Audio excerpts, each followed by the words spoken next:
Students, आपण आज या ठिकाणी 14.2 मधला 8 क्वेश्चन पाहणार आहोत. फर्स्ट टू 7 पर्यंत जे क्वेश्चन आहेत त्याची लिंक खाली डिस्क्रिप्शन बॉक्स मध्ये आहे. या ठिकाणी जो 8 क्वेश्चन आहे, द पॉप्युलेशन ऑफ सबरिन इज 16,000. एका विशिष्ट गावची लोकसंख्या आहे 16,000 म्हणजे 16,000. फाइंड द रेट, तुम्हाला रेट फाइंड करायचा आहे. इनक्रीज इन द पॉप्युलेशन, लोकसंख्या वाढीचा जो दर आहे तो दर तुम्हाला काय करायचा आहे, फाइंड करायचा आहे. If the population after 2 years is 17,640 आणि 2 वर्षानंतर त्या गावची लोकसंख्या किती झालेली आहे, 16,640. तर नेमकं किती टक्के किंवा तो जो रेट आहे तो किती रेट ना या गावची लोकसंख्या वाढली आहे हे आपल्याला काय करायचं या ठिकाणी फाइंड करायचं आहे. तर या ठिकाणी जो गिविंग डाटा आहे तो या ठिकाणी आपण लिहूया. हिअर या ठिकाणी सुरुवातीला आपल्याला काय फाइंड करायचं, पी जो प्रिन्सिपल दिलेला आहे किती आहे 16,000 म्हणजे ऍक्च्युअल गावची लोकसंख्या किती होती 16,000. त्यानंतर जो रेट आहे तो रेट आपल्याला काय करायचा आहे, फाइंड करायचा आहे. त्यानंतर n म्हणजे नंबर ऑफ इयर्स, किती वर्षांची लोकसंख्या वाढलेली आहे 2 years मध्ये. आणि त्यानंतर आपल्याला जो काही अमाउंट आहे ते अमाउंट सुद्धा दिलेला आहे किती आहे 17,640. तर किती रेट नुसार या 16,000 पासून इथपर्यंत ही पॉप्युलेशन गेलेलं आहे ते आपल्याला रेट या ठिकाणी फाइंड करायचं आहे. तर सुरुवातीला आपण काय करूया, फॉर्म्युला लिहूया. Amount is equal to principal in bracket 1 plus r by 100 is raise to power n. या ठिकाणी a म्हणजे अमाउंट दिलेला आहे आपल्याला 17,640 इज इक्वल टू p सुद्धा दिलेला आहे तो आहे 16,000. 1 as it is 1 plus r चा आपल्याला फाइंड करायचा आहे म्हणून r बाय 100 आणि n आहे is raise to power n आहे 2. या ठिकाणी स्टुडंट्स 17,640 हे 16,000 जे आहे ते कसे आहेत, मल्टिप्लाय मध्ये आहेत. अपोजिट काढल्यानंतर कसे येतील, डिव्हिजन मध्ये येतील 16,000. ओके, इज इक्वल टू काय लिहिलेलं आहे मग 1 प्लस r बाय 100 ब्रॅकेटचा स्क्वेअर. ओके, या ठिकाणी हा 0 कॅन्सल, हा 0 कॅन्सल. वरील खाली राहिलेला आहे 16,000 आणि वरील राहिलेला आहे 1,764. तर 1,600 याचा जो आपल्या दोन्ही संख्येचा काय करणार या ठिकाणी स्क्वेअर रूट फाइंड करणार आहोत. मग या ठिकाणी 1,600 हा जो आहे हा स्क्वेअर आहे 40 चा. कशाचा आहे 40 चा. आणि हा आहे हा जो स्क्वेअर आहे हा जो स्क्वेअर आहे हा आहे 42 चा ब्रॅकेटचा स्क्वेअर. म्हणजे या संख्येचा स्क्वेअर केला तर 1,764 आणि 40 चा स्क्वेअर केला तर 1,600 is equal to 1 plus r by 100 ब्रॅकेटचा स्क्वेअर. आता या पण ठिकाणी 2 आहे, या पण ठिकाणी 2 आहे, दोन्ही पण संख्येचा स्क्वेअर आहे. म्हणजे या दोन्ही संख्येचा आपण काय करूया, स्क्वेअर रूट काढून घेऊया. Taking square root, taking square root. मग स्क्वेअर रूट काढल्यानंतर काय राहील students 42 by 40 is equal to 1 plus r by 100. Okay, आता आपण काय करूया, साइड चेंज करून घेऊया. 1 प्लस r बाय 100 इकडे घेऊया आणि हे अपोजिट साइडला घेऊया. म्हणजे 1 प्लस r बाय 100 आणि या ठिकाणी 42 बाय 40.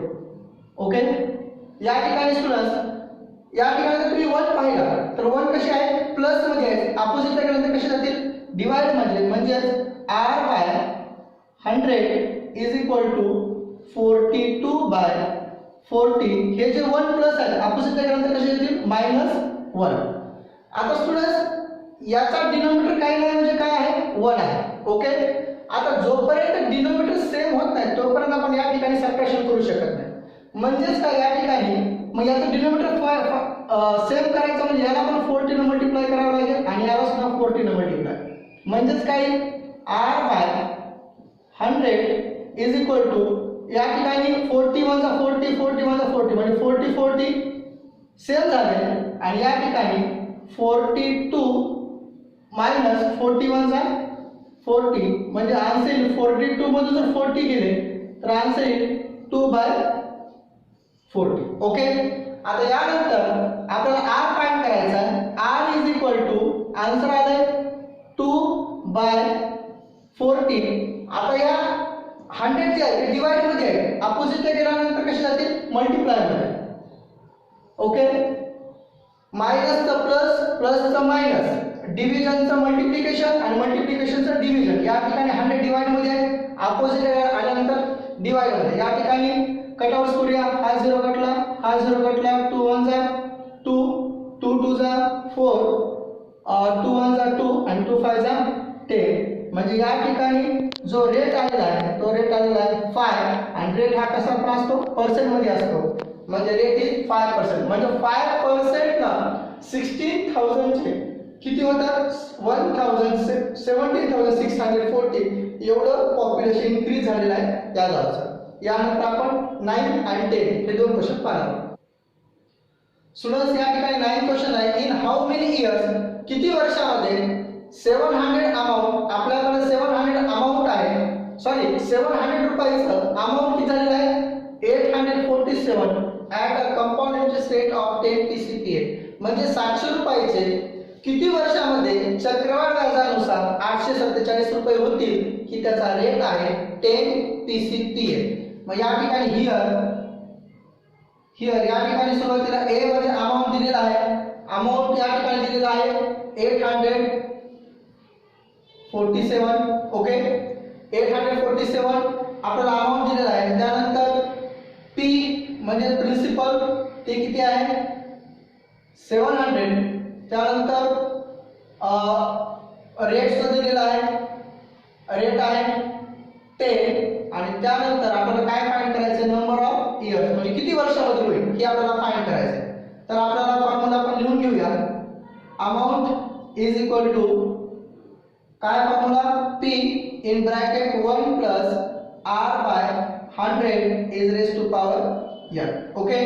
या ठिकाणी ए म्हणजे अमाउंट आपल्याला माहित आहे किती आहे amount 847 is equal to P म्हणजे प्रिन्सिपल किती आहे 700 in bracket 1 plus R by R माहित आहे, रेट माहिती ना आपल्याला किती 10 आणि या ठिकाणी by 100 is raise to power n म्हणजे n आपल्याला फाइंड करायचा नंबर ऑफ इयर म्हणजे किती वर्षामध्ये 847 हे 700 रुपये होते. म्हणजे या ठिकाणी मग 847 847 हे 700 मल्टिप्लाय मध्ये आहे, अपोजिट आल्यानंतर काय होईल डिवाइड होईल. Okay. Is equal to 1 plus 10 by 100 is raise to power n. Okay. तर या ठिकाणी स्टुडंट्स आपण कटआउट्स करूया. सुरुवातीला झाले 7 करू 7 1 जा 7 हा 0 आणि हा 0. ओके. आणि या ठिकाणी 7 1 जा 7 एक उरला 7 2 जा 14 आणि अगेन 7 1 जा 7 म्हणजे आन्सर काय आलेला आहे 121 बाय 100 इज इक्वल टू आणि या ठिकाणी सुद्धा काय येईल 100 1 जा 100 आणि 100 प्लस 10 म्हणजे काय 100. या ठिकाणी मिक्स टू यू प्रॉपर 100 1 जा 100 100 प्लस 10 110 बाय 100. ओके. या ठिकाणी स्टुडंट्स आपण जर या ठिकाणी विचार केला तर काय आलेला 121 बाय 100 आणि या ठिकाणी is equal to 110 by 110 by 100 is raise to power n. Okay. आता या ठिकाणी स्टुडंट्स आपल्याला काय करायचंय याचा स्क्वेअर रूट काढून घ्यायचे. 121 कशाचा स्क्वेअर आहे 11 चा 11 आणि 100 कशाचा स्क्वेअर आहे 10 चा. ओके. आणि या ठिकाणी जर कटआउट्स केला हा 0 कटला हा 0 कटला म्हणजे काय राहिला answer 11 by 10 is raise to power n. म्हणजे या ठिकाणी इक्वेशन निर्माण झालेलं आहे 11 by 10 is bracket power square 11 by 10 is bracket power n means n is equal to 2 years. म्हणजेच कंपाऊंडेड इंटरेस्ट 2 इयर्स नुसार 10 पीसी p च्या रेट नुसार 700 चे किती रुपये होते 847. म्हणजे या ठिकाणी n किती आहे 2 इयर्स. यानंतर आपला 10 आणि लास्ट क्वेश्चन पाहणार आहोत.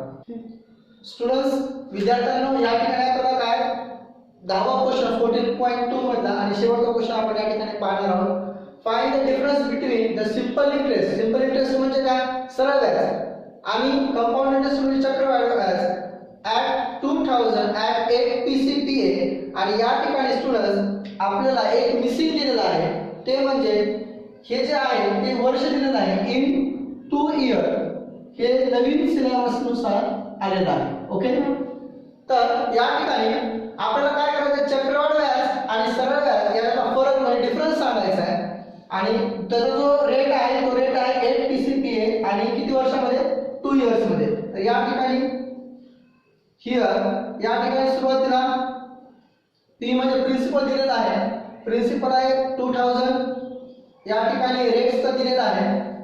रेट आहे आपला 8 PCPA आणि या ठिकाणी n म्हणजे नंबर ऑफ इयर्स. बऱ्याच बुक मध्ये ते मिसिंग आहे ते म्हणजे 2 इयर्स. ओके तर सुरुवातीला आपण काय फाइंड करूया SI म्हणजे सिंपल इंटरेस्ट फाइंड करूया. तर SI म्हणजे सिंपल इंटरेस्ट त्याचा जो फॉर्म्युला आहे तो आपला फॉर्म्युला माहिती आहे काय P * R * N by 100. Okay या ठिकाणी P म्हणजे प्रिन्सिपल किती आहे 2000. R म्हणजे रेट आहे 8 * 2 by 100. या ठिकाणी कटआउट्स करूया 1 2 हे 2 0 कॅन्सल 8 2 0 कॅन्सल. काय राहिलं वर 20 * 8 2 16 म्हणजे 16 0 0 आणि 16 2 32. ओके रुपीज 320 हे आपलं काय आहे स्टुडंट्स यस आहे म्हणजे सिंपल इंटरेस्ट आलेला आहे. आता आपण काय फाइंड करायचं कंपाऊंड इंटरेस्ट. या ठिकाणी स्टुडंट्स आपल्याला जे आहे ते 2000 नसून 20000 दिलेले आहे म्हणजे एक एक झिरो या ठिकाणी काय होईल इन्क्रीज होईल. ओके या ठिकाणी सुद्धा 1 0 इन्क्रीज होईल. ओके हे लक्षात राहू द्या. तर यानंतर आपल्याला काय फाइंड करायचंय सिंपल इंटरेस्ट फाइंड केले. आता काय फाइंड करायचं कंपाऊंड इंटरेस्ट. पण कंपाऊंड इंटरेस्ट फाइंड करण्याअगोदर आपल्याला अमाउंट फाइंड करावं लागतं. म्हणजेच मग amount is equal to formula आपला P in bracket 1 plus R by 100 is raise to power n. या ठिकाणी P म्हणजे प्रिन्सिपल किती आहे 20000. किती आहे 20000. त्यानंतर 1 प्लस R जो आहे रेट किती दिला आहे 8 by 100 is raise to power n जो आहे नंबर ऑफ इयर्स ते आहे 2. तर या ठिकाणी 20000 ला 20000 as it is mixed in proper 100 1 जा 100 100 प्लस 8